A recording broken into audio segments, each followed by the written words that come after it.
नमस्कार दोस्तों, स्वागत है आपका कथा डिलाइट पर।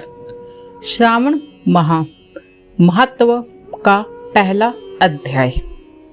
शौनक बोले, हे सूत, हे सूत, हे महाभाग, हे वैशेष्य, हे अल्कमश, आपके मुख कमल से अनेक आख्यानों को सुनते हुए हम लोगों की तृप्ति नहीं होती है, अपितु बार बार सुनने की इच्छा बढ़ती ही चली जा रही है। तुला राशि में शिस्त, सूर्य में कार्तिक मास का महत्व, मकर राशि में माघ मास का महत्व, मेष राशि में शिस्त, सूर्य में विखास मास का महत्व, और इसके साथ साथ उन मासों में जो भी धर्म है उन्हें आपने भली भांति कह दिया। यदि आपके मत में इनसे भी अधिक महिमाम्य कोई मास हो तथा भगवत प्रिय कोई धर्म हो तो आप अवश्य कहिए, जिसे सुनकर कुछ अन्य सुनने की हमारी इच्छा ही ना हो। वक्ता को श्रद्धालु श्रोता के समक्ष कुछ भी छिपाना नहीं चाहिए। सूत जी बोले, हे मुनियों, आप सभी लोग सुने। मैं आप लोगों के वाक्य गौरव से अत्यंत संतुष्ट हूँ। आप लोगों के समक्ष मेरे लिए कुछ भी गोपनीय नहीं है।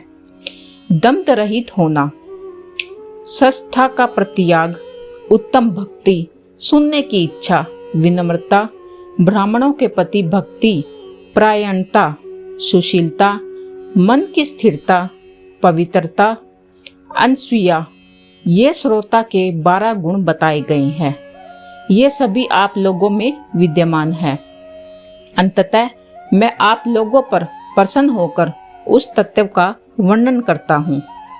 एक समय प्रतिभाशाली संत कुमार ने धर्म को जानने की इच्छा से परम भक्त से युक्त होकर विनम्रता पूर्वक ईश्वर भगवान शिव से पूछा।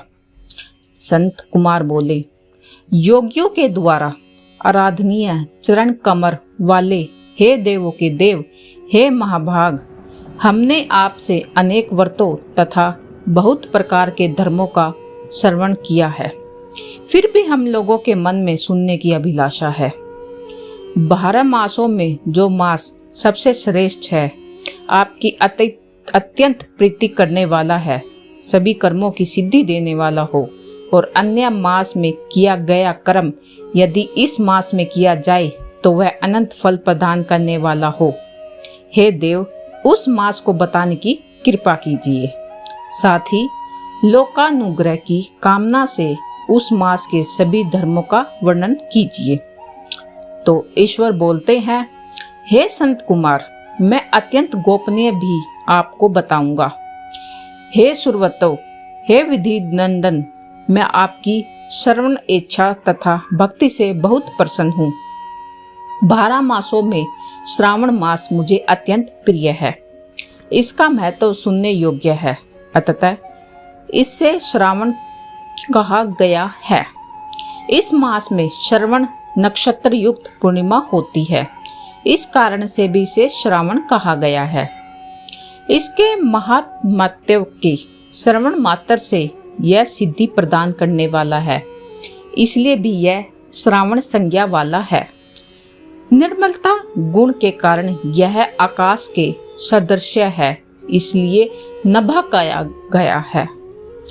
इस सावन मास के धर्मों की गणना करने में इस पृथ्वी लोक में कौन समर्थ हो सकता है। जिसके फल का संपूर्ण रूप से वर्णन करने के लिए ब्रह्मा जी 4 मुख वाले हुए, जिसके फल की महिमा को देखने के लिए इंद्र 1000 नेत्रों से युक्त हुए, और जिसके फल को कहने के लिए शेषनाग 2000 जीवाओं में संपन्न हुए। अधिक कहने से क्या प्रयोजन। इसके महात्म्य को देखने और कहने में कोई भी समर्थ नहीं है। हे मुनि, अन्य मास इसकी एक कला को भी नहीं प्राप्त होते। यह सभी व्रतों तथा धर्मों से युक्त है। इस महीने में एक भी दिन ऐसा नहीं है जो व्रत से रहित दिखाई देता है। इस माह में प्राय सभी तिथियां व्रत युक्त है।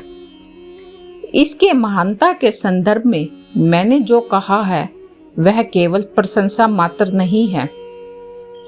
आत्रो, जिज्ञासाओं, भक्तों, अर्थ की कामना करने वाले, मोक्ष की अभिलाषा रखने वाले और अपने अपने अभिशिष्ट की आकांक्षा रखने वाले चारों प्रकार के लोगों, ब्रह्मचार्य, गृहस्थ, वानप्रस्थ, संन्यास आश्रम वाले को इस श्रावण मास में व्रतानुष्ठान करना चाहिए।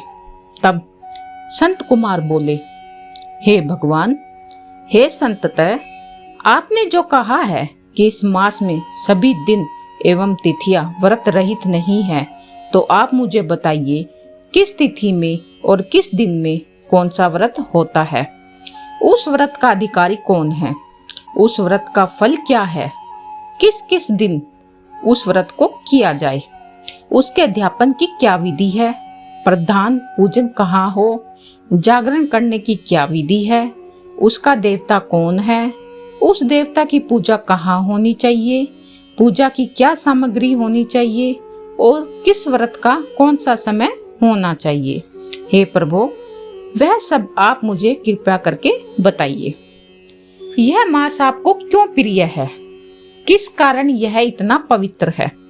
इस मास में भगवान का कौन सा अवतार हुआ? यह सभी मासों से श्रेष्ठ कैसे हुआ? और इस मास में कौन कौन धर्म अनुष्ठान के योग्य है? हे प्रभु, यह सब भी बताइए। आपके समक्ष मुझ अज्ञानी का प्रश्न करने में कितना ज्ञान हो सकता है? अंततः आप संपूर्ण रूप से बताइए। हे कृपालो, मेरे पूछने के अतिरिक्त भी जो जो शेष रह गया हो उसे भी लोगों के उद्धार के लिए कृपया कर बताइए। रविवार, सोमवार, भोमवार, बुधवार, बृहस्पतिवार, शुक्रवार, शनिवार के दिन जो करना चाहिए, हे विभो, वह सब मुझे बताइए। आप सबके आदि में अभिभूत हुए हैं, अंततः आपको आदिदेव कहा गया है। जैसे एक ही विधि बाधा से अन्य की विधि बाधा होती है, वैसे ही अन्य देवताओं के अल्प देवता के कारण आपको महादेव माना गया है। तीनों देवताओं के निवास स्थान पीपल वृक्ष में सबसे ऊपर आपकी स्थिति है। कल्याण रूप होने के कारण आप शिव और पाप समूह होने को हरने के कारण आप हर, आपके आदिदेव होने के कारण आपका शुक्ल वर्ण प्रमाण है, क्योंकि प्रकृति में शुक्ल वर्ण ही प्रधान है, अन्य वर्ण विकृत है। आप कर्पूर के समान गौर वर्ण के हैं। अंततः आप आदिदेव हैं। गणपति के अधिष्ठान रूप 4 दल वाले मूलाधार नामक चक्र से ब्रह्मा जी के अधिष्ठान रूप 6 दल वाले स्वाधिष्ठान नामक चक्र से और विष्णु के अधिष्ठान रूप 10 दल वाले मणिपुर नामक चक्र से भी ऊपर आपके अधिष्ठित होने के कारण आप ब्रह्मा तथा विष्णु के ऊपर स्थित है। यह आपकी प्रधानता को व्यक्त करता है। हे देव, एकमात्र आपकी ही पूजा से पंचायतन पूजा हो जाती है, जो कि दूसरे देवता की पूजा से किसी भी तरह संभव नहीं है। आप स्वयं शिव है। आपकी बाई जांग पर शक्ति स्वरूपा दुर्गा, दाई जांग पर गणपति है। आपके नेत्र में सूर्य तथा हृदय में भक्तराज भगवान श्री हरि विराजमान है। अन्न के ब्रह्मा स्वरूप होने तथा रास के विष्णु रूप होने और आपको उसका भोक्ता होने के कारण, हे इंसान, आपके श्रेष्ठों में किसे संदेह हो सकता है? सबको व्यक्त की शिक्षा देने हेतु आप संसार में तथा पर्वत पर निवास करते हैं। हे महर्षियों ने कहा, जगत का संहार करने वाले हालाहाल को गले से किसने धारण किया? महाप्रलय की काल नागिन को आपने मस्तक पर धारण करने में कौन सा समर्थ था? संसार रूप अंधकूप में पतन के हेतु कामदेव को किसने भस्म किया? आप ऐसे हैं कि आपकी महिमा का वर्णन करने में कौन समर्थ है? एक तुच्छ प्राणी में करोड़ों जन्मों में भी आपके प्रभाव का वर्णन नहीं हो सकता। अंततः आप मेरे ऊपर कृपया कर मेरे प्रश्नों का उत्तर दीजिए। ये आपको मैं पहला अध्याय सुनाया है। दूसरा अध्याय सुनने के लिए मेरी दूसरी वीडियो को देखना मत भूलिएगा। धन्यवाद।